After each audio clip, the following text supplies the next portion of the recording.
Welcome me to Tales from the Dark Room, where every shadow hides a story, and every whisper might be calling your name. The screen is black. A faint, irregular heartbeat pulses, growing steadily louder, closer.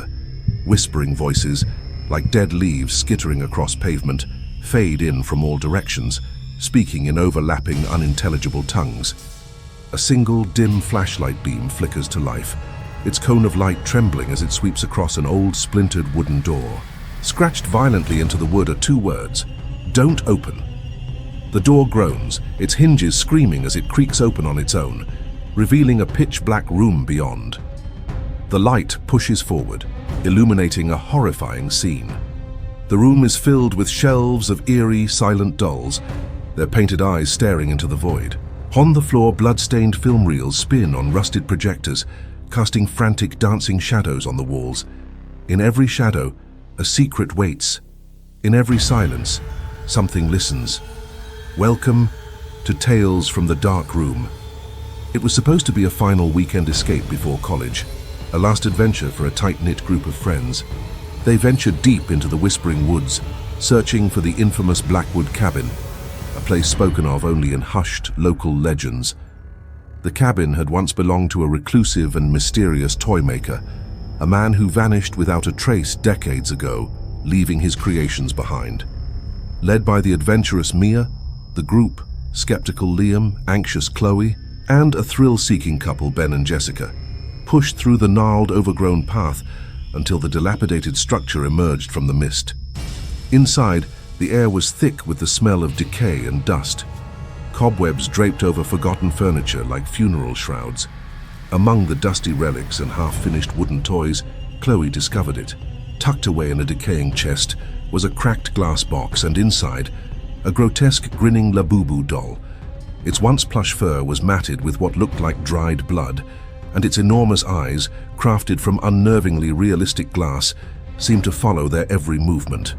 Against Liam's protests, Jessica lifted the doll from its prison, laughing at its unsettling appearance. That night, a chilling cold seeped through the cabin's walls, a cold that had nothing to do with the autumn air. The wooden beams began to groan and settle, whispering in forgotten guttural tongues that slithered into their dreams. The horror began subtly. Ben swore he saw the doll move from its place on the mantelpiece, only to find it exactly where they left it. Then the whispers grew into taunts, calling each of them by name. One by one, the friends began to vanish. Jessica was the first to disappear, her terrified scream abruptly cut short. In her place, sitting on her empty sleeping bag, was a newly carved wooden doll, its face a frozen mask of her final horrified expression. Ben, frantic with grief and terror, was next, dragged screaming into the suffocating darkness by an unseen force. His replacement appeared beside Jessica's, another lifeless puppet with its soul trapped inside the unblinking wood. The forest itself had become a prison, its ancient trees twisting into monstrous shapes, their branches clawing like skeletal fingers at the windows. A sudden violent flash of lightning illuminates the room, and for a split second, the Labubu doll is revealed in the corner, its head twitching at an unnatural angle. The sound of children laughing, distorted and demonic, echoes from the walls, seeming to come from everywhere and nowhere at once. The possessed trees outside claw and pound against the windows, their wood splintering like breaking bones.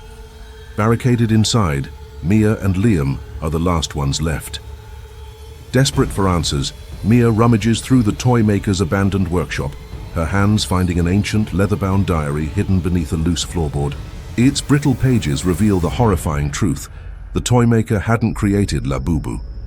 The doll was carved from the wood of a gallows tree, wood that was soaked in the essence of a cursed child who had made a demonic pact with an ancient entity of the forest. The toy maker hadn't vanished. He had become the doll's first victim, his soul the first to be woven into its collection. The diary's final, frantic entry detailed the only way to end the curse. The doll, the vessel of the demon, must be consumed by fire before the next sunrise. But the entity wouldn't let its prized possession go easily. The doll, now openly moving, fights back. The cabin descends into absolute chaos. Blood spills across the floorboards as the forest demon fully awakens, its power surging through the very structure of the house. The walls bleed a thick black ichor, and the bodies of their fallen friends, now twisted into grotesque marionettes, rise and stumble toward them, their wooden joints cracking with each step. The forest itself becomes alive, a living, breathing predator that is watching, hunting, and closing in.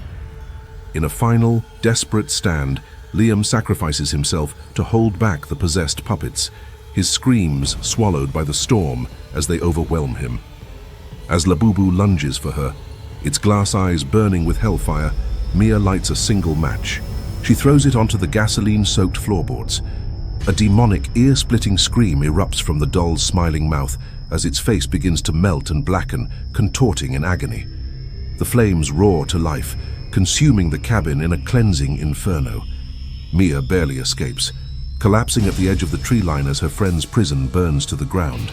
But as the sun rises, casting a pale light over the smoldering ashes, a glint of light catches her eye. There, amidst the blackened debris, a pair of glass eyes remain, unbroken, unblinking, still watching, still waiting. You can turn off the screen, but the darkness stays with you. Tales from the Dark Room. Subscribe if you dare.